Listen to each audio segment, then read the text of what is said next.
the SpicyIP Podcast, the Summer School edition. Today, we have with us Ms Kruttika. Welcome, ma'am. Hi.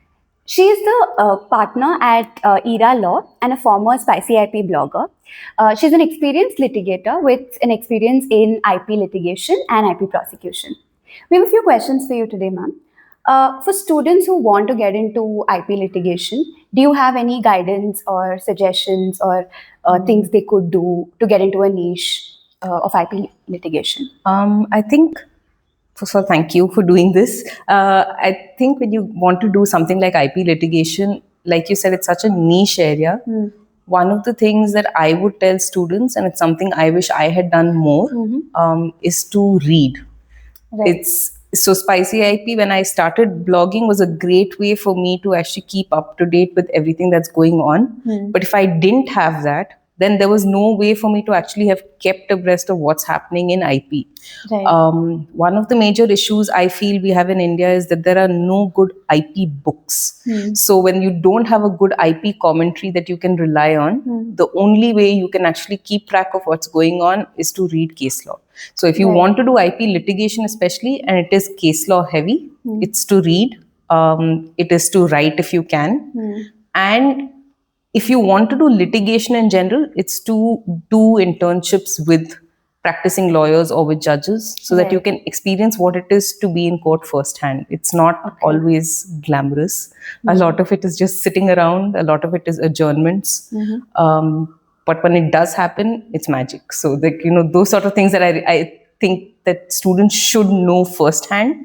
And the way to do it is at least go to court. So that's what I would say. Right. Since like yesterday you took a class on CPC.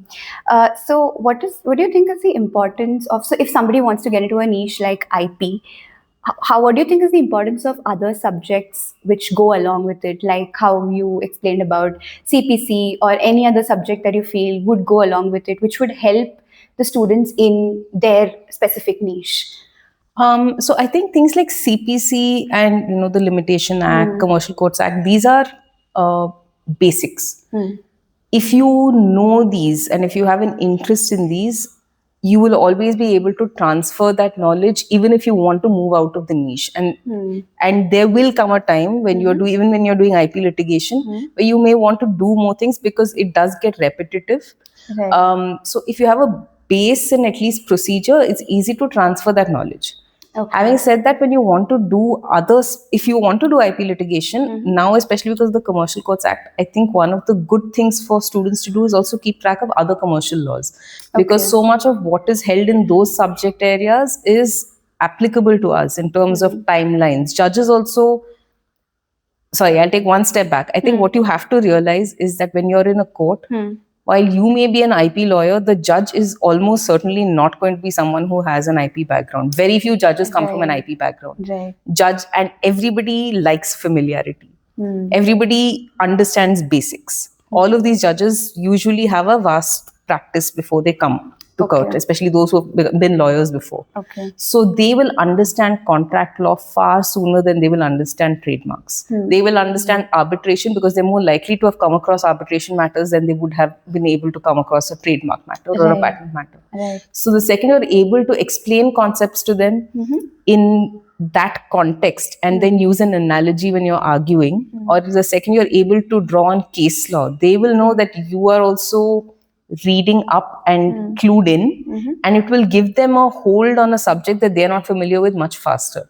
So, and things like interpretation are universal. So, especially with commercial subjects, I think it would make sense for students to start reading up on, contract law, arbitration, competition. All of these things generally help. And even when things like patent cases are involved, there would be a lot of scientific things involved that the judge would have to be explained. So I think an idea of science is also important for... It is, but it doesn't come to everyone easily. I would say I'm like, the reason I'm a lawyer is because I couldn't do anything in science. But I think at least this is what I like to tell my clients, and I do believe it's true, is that even if I take a little while to understand the science, to me it is an advantage because, like I said, again, judges don't have that background. So they will need someone to explain it to them. When you have an expert who comes and explains it to them, if you have a good expert, they will bring it down to the basics so a judge can understand.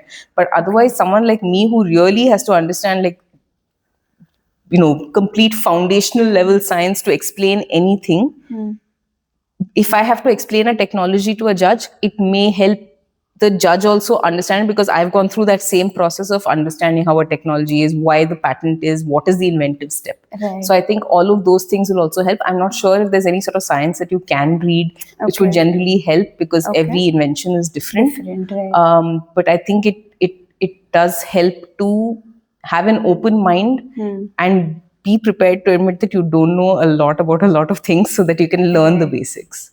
Right. Another thing that you've been mentioning is about the importance of client communication. That's something we were mentioning even in class. So, how do you think, and obviously that's a skill which is to be developed over time with experience. How do you think a student can develop such a skill, or what are the other skills out of law school? Or out of what is taught in law schools that is necessary for students, say in terms of client communication, or even understanding the business around the subjects, or how to approach a particular case, how to argue in a certain way. What are those things which a student could develop while coming to litigation? I think client communication or client handling generally is something everyone does very differently. Right. And it has to be something that makes sense to you. So what I mean by that is, so I am someone who doesn't spend my time, yes, I read case law, but other than that, I don't spend my time thinking about the law at all. I read about sports, I read about politics, though I don't like discussing politics. Right. I read about cooking, I read about, fantasy football. I have a lot of interests outside just the law. And so it does help a little bit with small talk. And, but that's something that comes, I would like to think it comes naturally to me. If it doesn't come naturally to you, people will know. And that's not to say that they will. Okay, so client handling, client communication generally is an uncomfortable thing for everyone. Everyone knows you're trying to get their business. So they also are trying to figure out why they should give you that. First thing, at least for me, is to put the client at ease. One, that, I'm a decent human being. And two is that I can actually do what I'm talking about. And when that will come very easily once you start working, because there is no use pretending that you know something which you don't. Right. You should not lie to a client. That's unfair to the client. But if you do know something, it's easy enough to talk about it, and clients appreciate that honesty and transparency when you're talking about them. So being reliable, being responsive, being available. It's the sad truth of our profession that you are required to be available a lot of the times, even if it does not give you the ideal work-life balance. But it's just a reality, and I think you get used to it unless you start setting boundaries much earlier, which I think is a thing that's happening more and more now. But having said that, I think client handling is something that should come naturally to you. Students should start being more disciplined and start thinking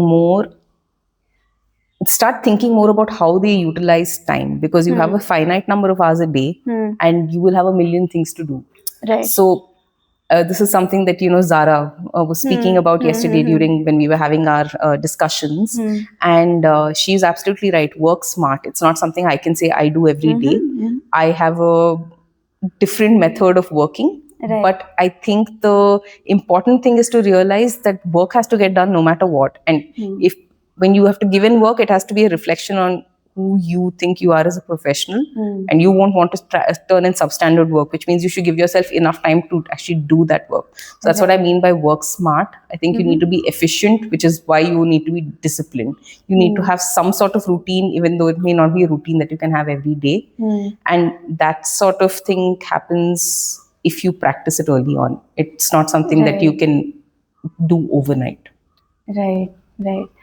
Thank you so much, ma'am. It was great talking to you. Thanks so much, Sonisha. And I'm sure, like, when students look through this, there's going to be a lot of insights on different things and a lot of things which are usually not spoken about, usually not taught in law schools, but a lot of other important things which a student would need while coming to practice. Thank you so much. Thank you so much. It was a pleasure talking to you. Thanks. Thank you.